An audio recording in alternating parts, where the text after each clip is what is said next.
Intermediate మొదటి సంవత్సరం public పరీక్షలు సోమవారం ప్రారంభమయ్యాయి.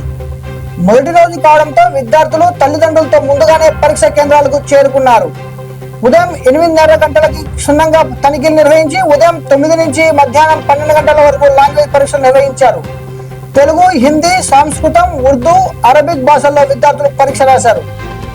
జిల్లాలలో ఏర్పాటు చేసిన 55 పరీక్ష కేంద్రాల్లో మొత్తం 15,744 మంది విద్యార్థులకు గాను 15,127 మంది హాజరు కాగా 96.07% హాజరు నమోదైంది. 617 మంది గైహాజరైనట్టు అధికారులు తెలిపారు. పరీక్షా కేంద్రాల వద్ద పోలీస్ బందోబస్తు ఏర్పాటు చేసి ఎటువంటి అవాంఛనీయ సంఘటనలు జరగకుండా పరీక్షలు ప్రశాంతంగా నిర్వహిస్తున్నట్లు ఆంధ్రప్రదేశ్ ఇంటర్మీడియట్ విద్యా మండలి అధికారులు వెల్లడించారు.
తక్షణమే సబ్స్క్రైబ్ చేసుకోండి.